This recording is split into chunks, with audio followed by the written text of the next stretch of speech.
Hello everyone, welcome to my channel.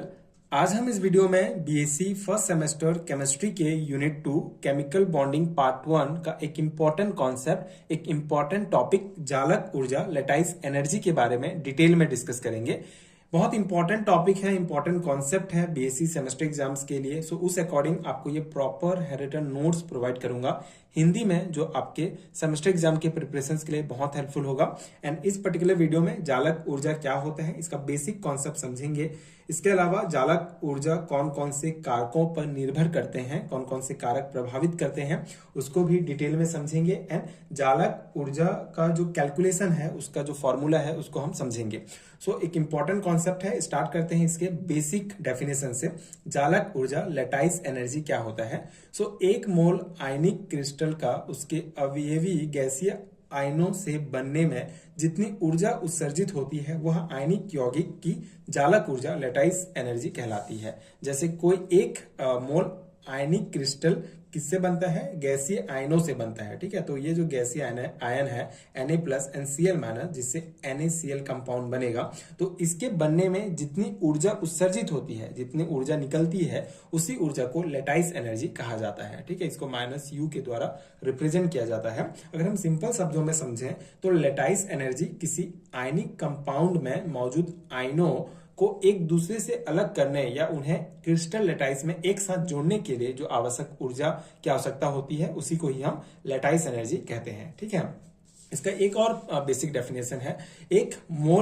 एक मोल ठोस आयनिक crystal में से उसके अवयवी आयनों को गैसीय रूप में पृथक करने के लिए जितनी ऊर्जा की आवश्यकता होती है, वह जालक ऊर्जा कहलाती है। ठीक है, एक मोल ठोस जो आयनिक क्रिस्टल है, इसके अवयवी आयनों जैसे कि Na प्लस और Cl माइनस को गैसीय रूप में पृथक करने के लिए, ठीक, गैसीय रूप में अलग अलग करने के लिए जितनी ऊर्जा की आवश्यकता होती है, उसी को जालक ऊर्जा कहते हैं। ठीक है, तो वही बेसिक डेफिनेशन वही है।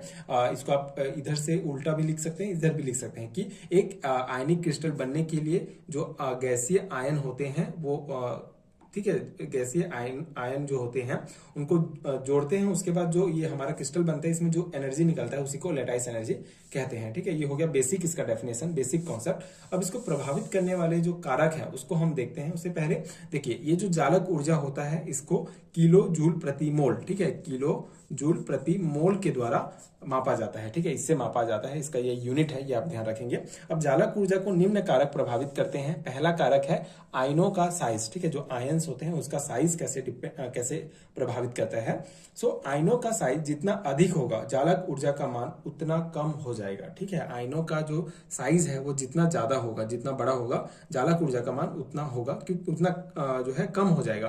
क्योंकि आयनों में क्योंकि जो छोटे आयन्स होंगे, तो छोटे आयन में आकर्षण बल अधिक होता है, जिससे लैटिस एनर्जी बढ़ता है। और आयनों का अगर साइज जो है वो बड़ा हो जाएगा, तो उसमें जो आकर्षण बल होगा, ठीक है, जो फोर्स होगा, वो अट्रैक्शन फोर्स होगा, वो जो है कम हो जाता है अगर साइज बड़ा है, तो जिसके कारण जालक ऊर्जा का मान भी जो है वो कम हो जाएगा। ठीक है, ये एक पॉइंट ध्यान रखेंगे आप। यही कारण है कि CaCl की जालक ऊर्जा NaCl से अधिक होती है। ये एक एग्जांपल आप ध्यान रखेंगे। CaCl की जो जालक ऊर्जा है वो NaCl से अधिक होती है, क्योंकि CaCl का जो आयनों का साइज है वो छोटा होता है NaCl की तुलना में। ठीक है, तो ये एक पॉइंट हो गया हमारा। सेकंड है आयनों पर आवेश। आयनों पर आवेश, सो आयनों पर आवेश जितना अधिक होता है, जालक ऊर्जा का मान उतना ही अधिक होता है।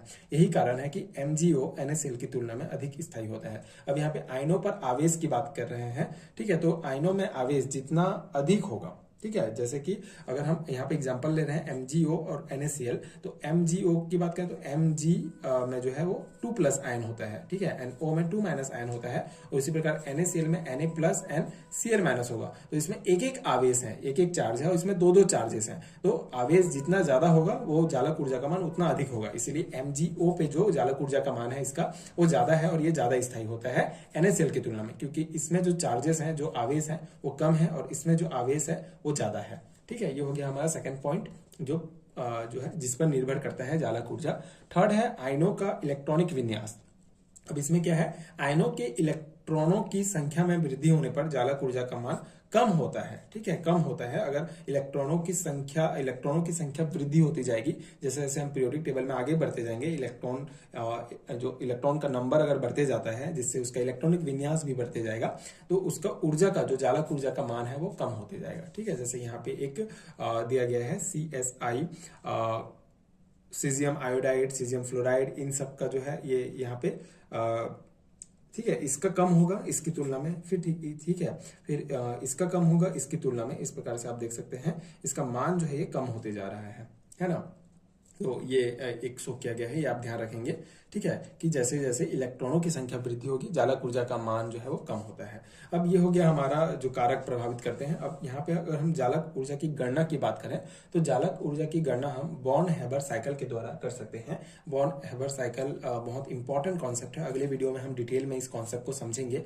अभी आपको ये ध्यान रखना है कि चालक ऊर्जा की गणना हम गणना के लिए दो जो है मेन मॉडल का यूज करते हैं। एक तो बॉर्न हेबर साइकिल और दूसरा है स्थिर वैद्युत मॉडल, जो है इलेक्ट्रोस्टैटिक मॉडल। ठीक है, तो ये दो जो है मेन सोर्स है जिससे हम चालक ऊर्जा को गणना कर सकते हैं। यहाँ पर चालक ऊर्जा को कैलकुलेट करने के लिए एक फॉर्मूला दिया गया है, जो आप ध्यान रखेंगे, बहुत इंपॉर्टेंट फॉर्मूला है। इसी के द्वारा चालक ऊर्जा को कैलकुलेट कर सकते हैं। सो ये फॉर्मूला है N0 A Z plus Z minus upon R, और यहाँ पे ये ईटा -1 अपॉन ईटा। ठीक है, जहाँ पे हमारा N0 का मान होता है एवोगैड्रो स्थिरांक, जिसका मान है ये N0 क्या शो करता है, ये एवोगैड्रो स्थिरांक है, जिसका मान होता है 6.023 इंटू 10⁻23 मोल इनवर्स। ठीक है, इसके द्वारा ये जो है एवोगैड्रो स्थिरांक है। इसके अलावा ये जो ए है फॉर्मूला में, ये है मेडुलोंग स्थिरांक, और ये जो ईटा है ये शो करता है बोर्न स्थिरांक को, और यहाँ पे ये आर है हमारा अंतरनाभिकीय दूरी। ठीक है, इंटर न्यूक्लियर डिस्टेंस को शो करता है। तो इस प्रकार से हम इस फॉर्मूला के द्वारा चालक ऊर्जा का मान जो है हम कैलकुलेट कर सकते हैं। ये आप ध्यान रखेंगे, इंपॉर्टेंट है। तो यहाँ पे हमारा कंप्लीट हुआ टॉपिक चालक ऊर्जा, लेटाइस एनर्जी क्या होता है, बेसिक कॉन्सेप्ट हमने यहाँ पे समझा। अगले वीडियो में हम बॉर्न हेबर साइकिल के द्वारा कैसे चालक ऊर्जा को कैलकुलेट करते हैं उसको डिटेल में समझेंगे। एंड आई होप कि ये वीडियो आपके लिए हेल्पफुल रहा होगा, ये कॉन्सेप्ट आपको समझ में आ गया होगा। ये पर्टिकुलर बीएससी सेमेस्टर एग्जाम्स के लिए नोट्स प्रोवाइड किया गया है। तो अगर आप बीएससी फर्स्ट सेमेस्टर के स्टूडेंट्स हैं एंड आपके सिलेबस में टॉपिक दिया गया है, तो डेफिनेटली ये वीडियो आपके लिए बहुत हेल्पफुल होगा।